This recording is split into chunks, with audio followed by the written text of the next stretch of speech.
Super Bowl week, gambling, prop betting, some fantasy.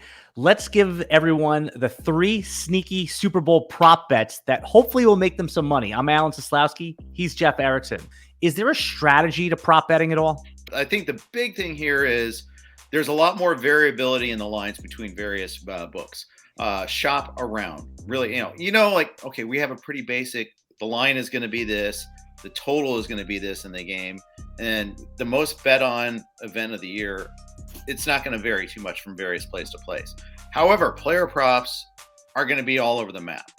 And one of the things you can do at RotoWire.com is go to our sports betting page, and it'll list the lines for all the player props on 4 different books. And that I think that's invaluable. Sometimes it's a difference in the line. Sometimes it's a difference in the juice. And I think you got to pay attention to that. Get your money down in at least 4 or 5 books, as many as you can. I mean, you don't have to empty out your bank account, but you want to be able to actively line shop and do it quickly. What's your first sneaky prop bet? All right, I think I'm going back on the Tyler Boyd train. It didn't happen for us last week or 2 weeks ago against the Chiefs. However, any Tyler Boyd anytime TD, it's plus 275 at DraftKings. Compare that to CJ Uzomah's at 250. It's higher odds than Sony Michel, higher odds than Blanton, higher odds than Higbee, higher odds than Van Jefferson. Even Darrell Henderson has worse odds for you. Number 3 receiver for the Bengals, a good red zone target at plus 275. I like that bet. Okay, who's your second sneaky prop for the Super Bowl? Cam Akers over 14.5 receiving yards. The Bengals are allowing over 40 passing yards to running backs on a per game basis. I know that varies wildly.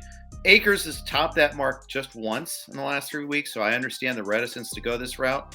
But I think that that given how the Bengals align, given that the linebackers have difficulty in covering backs in the passing game, I think this is an area that you can exploit a little bit.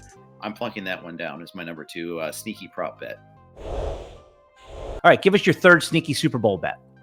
If you think the Bengals have a chance to win, and you're going to bet the money line, well, why don't you look at the MVP as well? You and I were talking. Quarterbacks win the Super Bowl MVP award 60% of the time. Burrow's odds are plus 225 to win the MVP. It's a pretty healthy difference between he and Matthew Stafford. Go ahead and plunk down on Joe Burrow MVP. He especially because the narrative on this team is it's Joe Burrow's team. Now there's more of a chance in the Super Bowl than there is in the regular season about other positions winning the MVP. We have seen wide receivers win MVP. In fact, Ben didn't win the MVP both times. Roethlisberger led the Steelers to the Super Bowl. The Santonio Holmes one time. It was and Hines Ward the other. So it was receivers both times. So a receiver like Cooper Kupp could win it. Chase could win it. But I think if the Bengals win, it will be Burrow. Let's get your game prediction. I know you're going to be talking about it all week on your SiriusXM show.